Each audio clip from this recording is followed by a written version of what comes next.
Hello and welcome to This Week at the Movies. I'm Matt, And I'm Eric. and this week we're looking at artificial intelligence and the way that we have to fight it. This week's film is The Creator, an original science fiction film that opened here at the end of September, starring John David Washington, who's pictured there, Allison Janney, and Gemma Chan, who are not pictured, who comes from director Gareth Edwards. We will talk about a few of his films as we move forward. But, humanity, an alternate reality where humanity has ingratiated artificial intelligence because they clearly don't have the Terminator franchise and are not aware of what Skynet They is don't plotting. though. They don't. Yeah. Because it was in the 50s that they or the 40s or what. This is the Never least happened. accurate 70s period piece movie ever. Well, you didn't see it set in 2085. What? No, it's set in Yeah, 1970. no, it was like 20. Actually, it's 2065. It says when they're about to attack at the beginning, 2065, New South Asia. Okay. Neat. Yeah, so it's supposed to be slightly ahead of where we are, even though a lot of that going backward made it look like they started ingratiating it in the 50s. So basically, if you track the timeline back, so it's right before they attack. At the beginning, the kind of opening attack sequence, it flashes a small 2065 New South Asia. It's set in the year 2070, but it's set. I could have Yeah. sworn that they said the bomb went off. It went off 15 years prior Yeah, to the so event of the movie, 2055. correct? Okay. I know it All kind of right. changes your. I was trying to get a feel for the timing, and then they dropped that 2065, and I was like, all right, well, I guess Kind of a we're going to bummer the because I was future. so into the alternate time history. Oh well, cool. Well, basically, the setup for this, as you get in the beginning, is AI had become a part of everyday life until a nuclear warhead was set off in the middle of downtown Los Angeles. That will ruin your day, your year, your month, your week. But then you'll be over it. The Rembrandts would have to sing a whole new song about it. But it was a very timely reference. Yeah, it was good.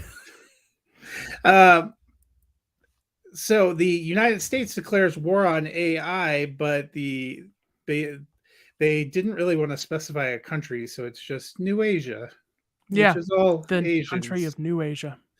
Have embraced AI and are living in peace with it. So we keep attacking it. We built a big spaceship kind of thing that helps us win the war. They don't really explain a lot about the creation of that or what it does or what those light things were doing or how it all works. But, at the beginning, there's not a lot of explanation. This one really I think it's going to rest a little bit, at least it did for me, on how you invest in the characters and how you invest in where they go in the third act. But I know, Eric, you had questions.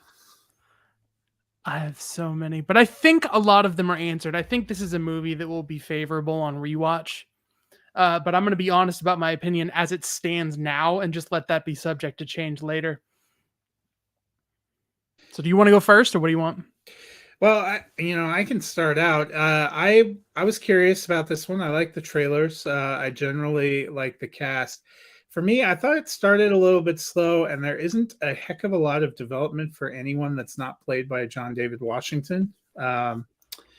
His character gets backstory, gets some sense of motivation. He starts out with a certain set of prosthetics that we only loosely ever get an answer to what that, and loosely getting answers to things is what you're going to have to settle for here. That's the theme of the movie. You drop into a pretty, it would be like if J.R. Tolkien started Lord of the Rings and didn't ever once bother to tell you what the F a Hobbit was.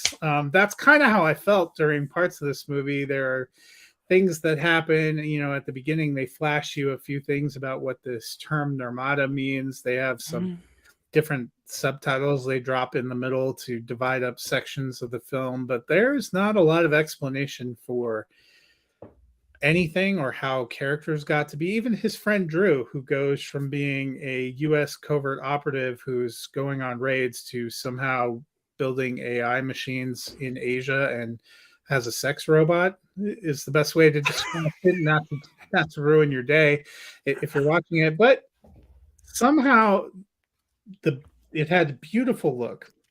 The Oh, visual absolutely. stunning. There's a lot of different mixture. I got some very strong Blade Runner vibes at times here. Yep. You get some very strong Rogue One vibes at times, which makes sense I've because heard people mention District 9 a little bit too. I didn't care for that movie at all, so that didn't ever once cross my mind, as it never does, unless somebody mentions it, and then I remember my hatred of that film. So thanks, Eric. I was having a good day. Broncos finally won. You had to throw District 9 out there. It's like the hand grenade in the salad. But the strong visuals, I really enjoyed John David Washington. I liked the young girl, and there was enough for me in the third act of emotional resonance that I ended up giving it, a thumb up. I didn't think it was as great as it could be. I did agree with people who said you would be good off seeing it on the big screen just because some of the visual shots and some of the scope of what they're able to do is fairly stunning.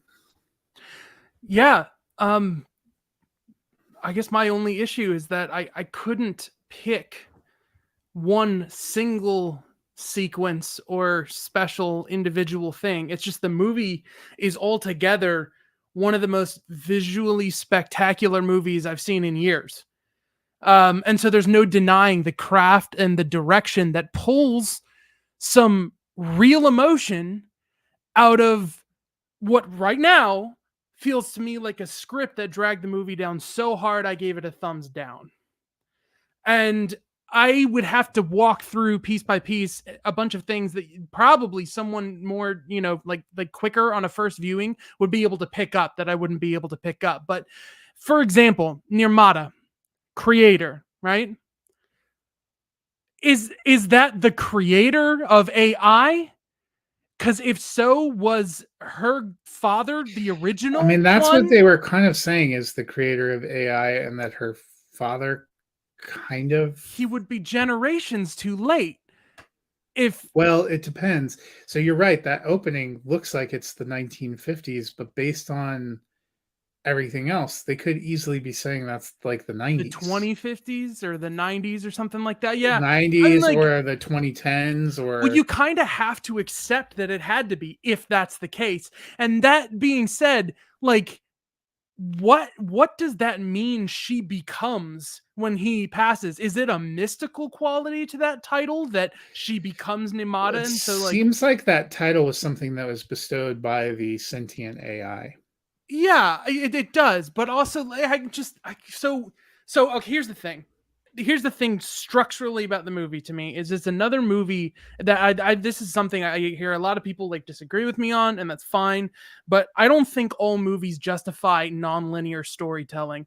And I think this one, the non-linear storytelling comes across as somebody being like, and then someone got blown up. I forgot to tell you, they're in love. So they got blown up and that really hurt their feelings. And then so-and-so actually might still be alive. Oh, I forgot to tell you, her father is Nirmata. Like the whole movie, it feels more like somebody being like, and this happened, and this is what you should feel afterwards. And there was enough that like you said, John David Washington, this is actually the first time after Malcolm and Marie and Tenet and just like the couple of things that I've seen him in, this is the first time that he talked and I was like, whoa, I heard Denzel Washington's voice. Like that really caught me off guard. But it's kind of like Russell Wyatt in Overlord. Like Wyatt Russell, not Russell Wyatt. Wyatt Russell never usually seems like Kurt Russell. But in Overlord, he is clearly playing up to being like his father. And I felt we got a little bit of that in this. A little bit of familiarity. I loved Ken Watanabe. I loved Gemma Chan for what we got of her, even though she's a character that's like pieced together. And Madeline Voiles I thought was adorable. Enough to earn the emotions of what was going on. So there are just all these little spots and all these little enjoyable things, but the whole thing is fractured and broken. And then I constantly have questions. Like the whole time, of course, I texted you, how did Maya survived the explosion, and you kind of explained to me, yes, so the explosion that went off would have blasted people into the water. I don't know. I guess still, I'm sitting here thinking a concussive blast. Bad enough. You could be in a coma. Your body wouldn't be disintegrated, I guess. So yeah, Well, and it seems like the AI fought hard to try to keep her alive yeah, it was really bizarre that like, but then at the same time, because you of how get to revered she is. I'm trying to keep like the spoilers to like Act 1, but like there's My a point bigger where question, how do the AI people who they just mapped skin onto, how does it age? okay. Okay. Like Okay. there are other threads you can't pick up, and they talk Just about Terminator. the little tiny girl aging and growing, and I'm like, Yeah, just how? Terminator. You know, Just and how are they it's organic eating? material on top, so just pretend it ages like organic material. That's what they did in Terminator. That's all I'm gonna do, because you have to. It's a movie that like begs you to sort of accept things and move on. Because, for example, this whole conceptual war from the beginning, my thing at first was the movie's not over. Why would the US just stop after AI successfully starts fighting back for the first time in 15 years? Why wouldn't they just build another ship and keep fighting? Like, that's not a victory. But then I was like, wait, no, because can you imagine a full decade of absolutely nothing but a defensive response from the enemy, and you're still trying to justify as a country putting all your resources into this? I think we would end up with one big doom ship weapon and put all of our resources on that, and then we lost it. So Well, and their big theory was if we blew it up and then had the advantage and didn't press it, that we would change everyone's hearts and minds. Fortunately, this movie ended before they had to really explore. You know, I would say a few millennia of history. It's like, makes me question whether that would actually be the case. I really don't feel like the ending. I feel like the emotions of the ending were earned, but I don't feel like the ending as written was justified for the motivations of the characters that were set up. You know what? It reminds me of the visuals are strong enough to keep you engaged. This would have been for me what Dune would have been if they would have done anywhat of a better job about making Paul Atreides an actual character, because I had zero connection to him. So I kind of ended up just giving that 3 stars because technically it was like a brilliant masterpiece. Yeah. And sometimes I think that's been the case for Denis Villeneuve. Some of his stories, if you really think about them too hard, don't totally work. But that was Dune for me was beautiful, but I had zero connection to the story. And for a while, I thought that's where this one was tracking. But there was enough with John David Washington's Joshua and that little girl in a couple of those sequences, and him seeing his wife in that, and why they build a cornfield in the middle of their ultimate weapon. See, from a visual standpoint, it's like, you see that. I think there's also a little too much for me of the pattern repeating, the doomed mission to basically blow up a ship and help a band of rebels. I was 100% that right there. Yeah. If you want to blow up a ship, it's a smart idea to put a bomb on one of their missiles to blow up their armory and start a chain reaction. Why would you put your bomb on the missile that's about to drop out of the ship? And then turn the power back on. So I wondered about that too. They let the power come back on. Why did that missile not fire? I don't know. This whole thing, and it's like, it's a big deal that he's like hanging on and he might fall out. And it's like, why?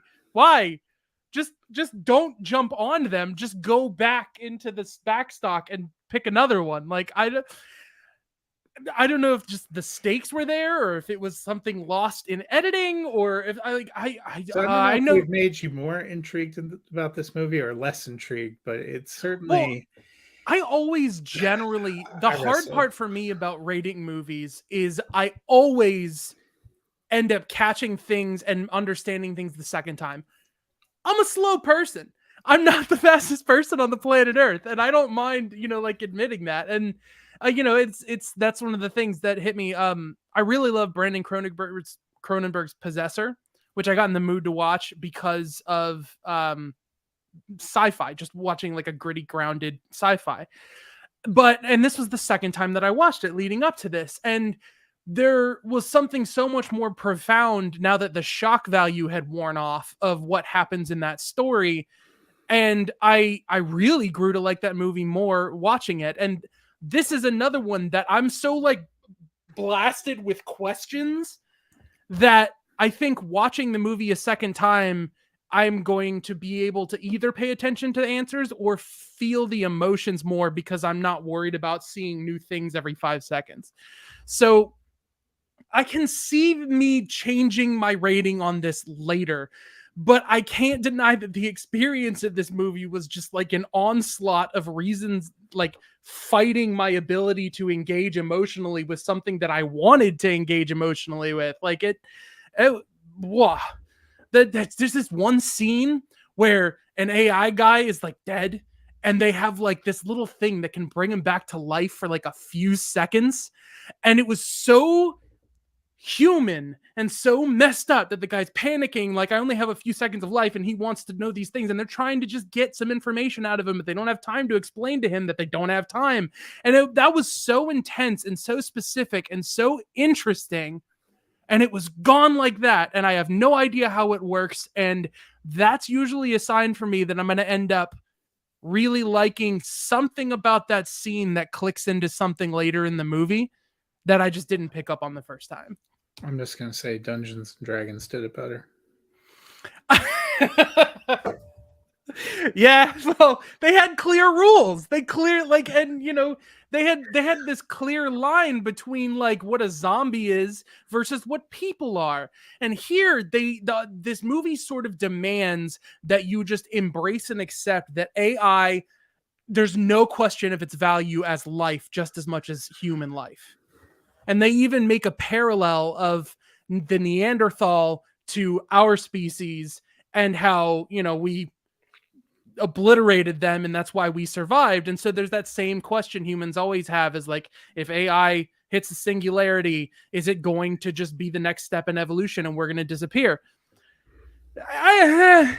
Movie didn't care about that. It was just like, life is life, and you're going to feel the same when this guy's love/sex robot dies as you're going to when another human dies. It's the same thing. Well, and I'm like, somewhere in the okay. middle too, they kind of toss out the idea that AI isn't even the one that set off the nuclear bomb, that it was human error, but they decided to blame on the robots. And you're like, hey, okay, where's that thread that we're going to go back to pull on? Because don't introduce something like that in the third act and then just throw it away. Right. So since we're bringing that up, that means literally in the entire 15 years, these AI literally had no motivation to be engaged in a war. There's not a single retaliation. There's not a single, we're defending ourselves, so we're going to take offense to defend ourselves. So how are you sustaining a war for 15 years? It's so weird. It's so weird. My guess would be they were trying to draw a parallel to the actual very long-term war we were in. Well, I get the idea, but that's not the kind of thing you can just toss in like that and not have it be another part of, again, like a second viewing thing. We know in the real world that war is profitable and there's a lot of controversy around that. And we know that in the mythology of this movie, AI was obliterated everywhere except for New Asia almost immediately. And so there's a huge, but not really, because that's the other thing. When you get up onto the secret government ship, they're experimenting with building their own people. So you keep revealing more things I don't want to talk about because I don't want like the ending. Oh, the ending when he's with her. I'm just like, this feels so sweet. What the hell is the reason for that? What are we doing? Like, oh gosh. Yeah. it's fair to ask some of these questions for which we'll get no answers. But so, I at some point, if you've ever seen The Leftovers, um, at some point you could really ponder a lot of questions and really ask a lot of things, or you can just accept for what it is. And there's a reason after his experience on Lost that Damon Lindelof for The Leftovers played an opening theme song that basically said, "Let the mystery be." Hmm. They literally sing those words to you, like, there's a mystery here, let it be. So at some point, that's kind of where I was like, this is a profoundly interesting visual film. I got a few lovely emotional beats. There's a redemption arc for Joshua.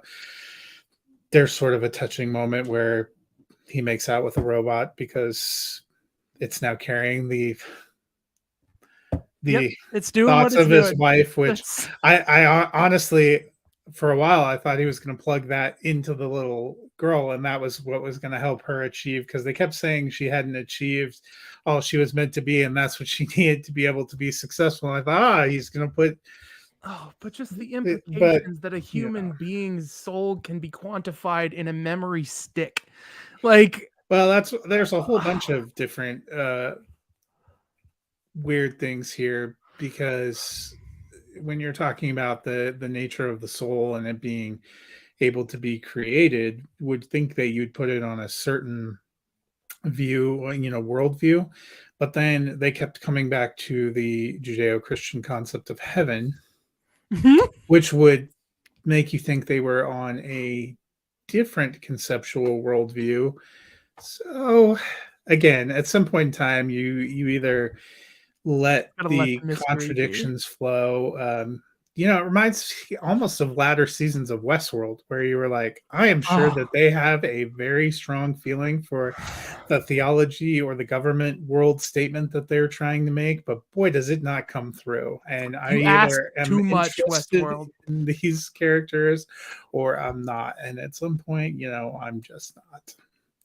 You asked But too much and gave too little, Westworld.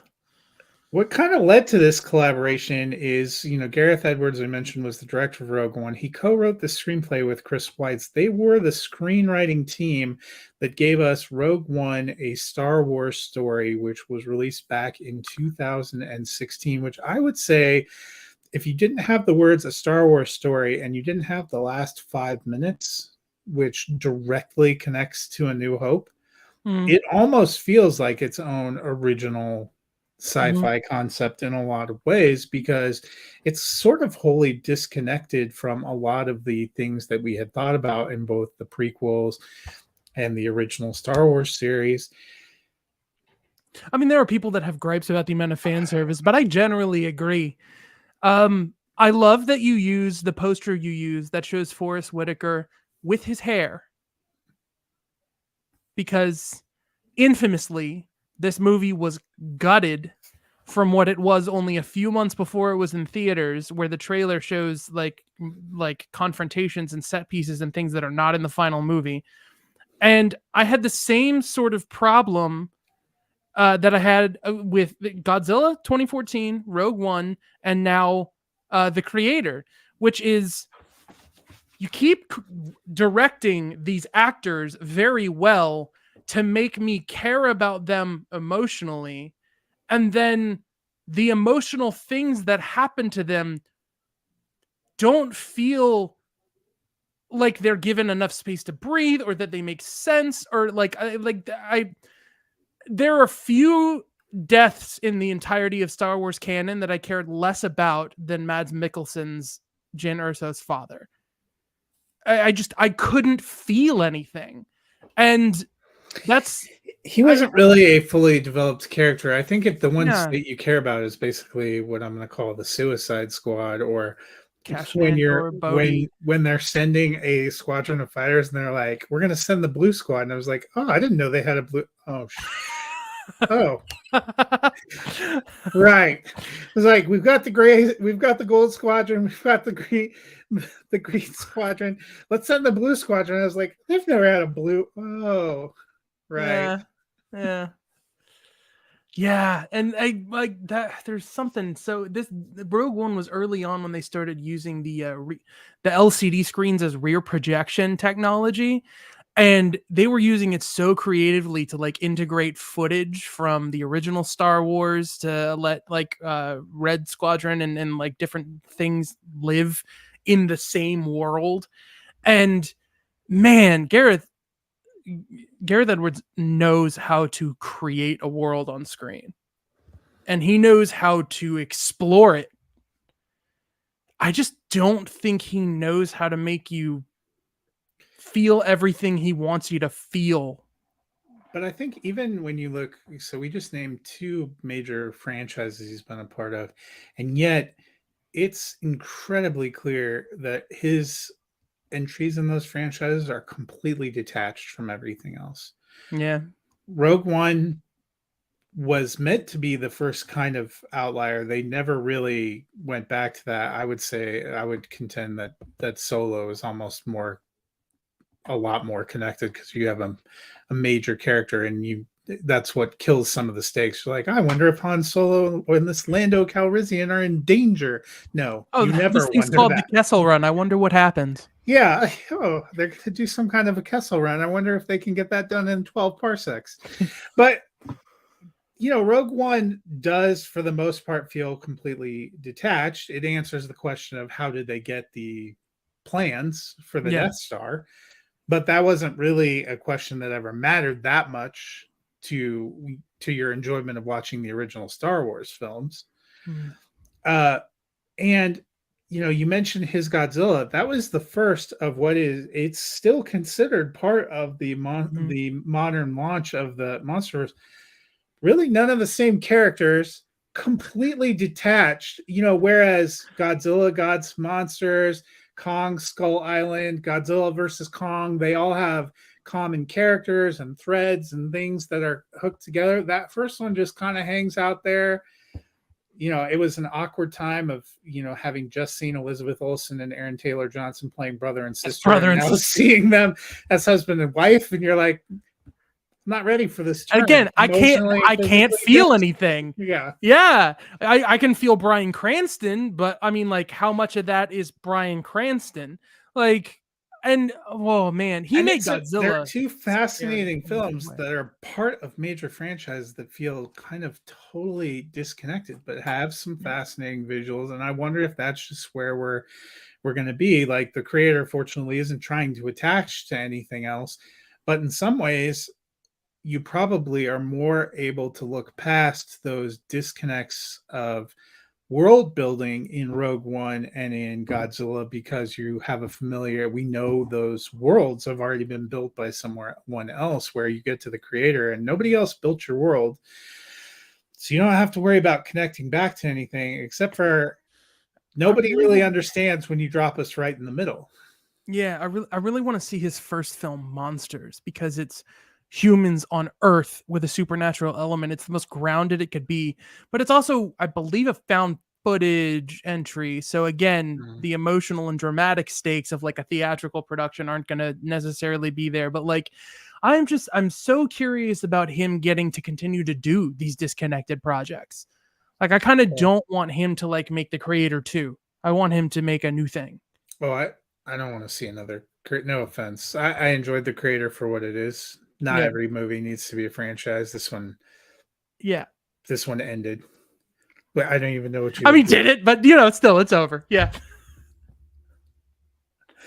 Secretly, John David Washington and Robot Maya survived blowing up and crashing into the air. I do have one last question for you. Rogue One I never thought about it ending up this way when I was watching it, but it seems to be a Star Wars film that really polarizes people. Some people love it, some people hate it. Yeah. Where does it sit for you among Star Wars films? I've watched it once in theaters. And we just talked about me needing to watch movies twice. Like it's literally, it just came down to that for me, that like I did not understand the criticism of the movie when it came out. I understand the too much fan service thing, but at the same time, you're trying to set the movie deliberately a few minutes before the beginning of A New Hope. How are you not going to overlap with a ton of the same visuals and characters and things? I mean, there's some things that are unnecessary, like I call him Buttface from A New Hope. Those guys, Dr. Evazan and that guy. You don't need them, but I don't have any problems with it. And a lot of people criticize the movie for having stock characters that you can't, like, nobody remembers their name. And I don't remember Donnie Yen's name, but I remember him and his partner pretty significantly and their unique take on the Force, and that being a fascinating thing. Which it's interesting that that's a criticism, since Cassian Andor basically got his entire my gosh series. That whole arc to me was like something that is something no one ever talks about, how the rebels are a rebellion who are nitty and gritty and scrapping and not necessarily morally in the right all the time. And his character always stuck out to me. I was like, Cassian Andor is him. More than even Jane Erso. Jane Erso, to me, like she just I didn't feel, it just feels like Aaron Taylor Johnson from Godzilla. She's leading the plot. She has a personality. She's there. She's driving things, but nothing that happened to her made me feel anything. And because it didn't emotionally resonate in that way, I've never felt driven to go back and watch it. So, but there's so many cool and interesting concepts and ideas in there. I never understood the criticism that it's just like worthless or blown off or, yeah. So, yeah. I mean, I enjoy it quite a bit. I have a top 3 of Star Wars for me, but it has simultaneously one of the best and worst scenes with the character Darth Vader ever. There's "Don't choke on your inhibitions," which is hilarious, and I can't decide whether I hate it or love it because of how hilarious it is. And then there's, of course, his giant rampage right at the end. The iconic rampage. I know, actually, you didn't like that? No, I liked that. That to me was the best scene. Okay. "Don't choke on your inhibitions" was. I thought you were saying you liked the No. joking, didn't like the end, and I'm like, No. And they'd be kind of on opposite ends there. No. Yeah, there's stuff about the production design of Rogue One that like Darth Vader's chain is hanging underneath the rim of his helmet. And then I look at like A New Hope, and that is kind of happening with the character in A New Hope, but just it's so bulky. It's like so weird, like recreating decades later the exact same look, that it looks 99% of the way there, which means that 1% like really sticks out. So I don't know. It's crazy. Well, I don't know if you've noticed, Eric, but we are into October. And that means a different kind of film is coming. Later in the month of October, we will be getting probably at least one of the huge contenders for Best Picture in Killers of the Flower Moon. Mm-hmm. But for the first Friday of October, we're revisiting classic horror that just turned 50 years old this year in The Exorcist. The Exorcist Believer is what comes out next. Knock up on me. I don't want to. Okay, that's what comes out next week. Is actually meant to be something of a direct sequel, which you would certainly gather seeing Ellen Burstyn. So I'll be curious to see what they do 50 years later. I already have my ticket for Thursday night, so I might be 72 hours without sleep by the time I see you on Sunday. So, my wife was pretty clear early on that was not one of the ones she would be seeing with me. Oh, good, awesome. Yeah, no, I plan on rewatching The Exorcist before I go see it, and so, but I always usually end up watching the director's cut because it has a couple of scenes I like, but it also has a couple things I don't like. It's really weird. There'll be plenty to talk about then. We just know that this week the power of Christ compels you. Watch those films. Hopefully people like heaven, like the creator, like hopefully people have seen The Exorcist and know that. Have you never seen The Exorcist? Oh, of course I have, but Oh. I'm saying like also if you've seen anything that ever references The Exorcist, you know that reference. If you've seen This Is the End from Seth Rogen and Evan Goldberg, it's like a whole scene dedicated to it. I love that. Well, uh, we'll have to see if how we're feeling about revisiting The Exorcist 50 years later. Exorcism films are either a delight or really bad. There seems to be no in between. So we will see how it goes next week. Until then, we will see you at the movies.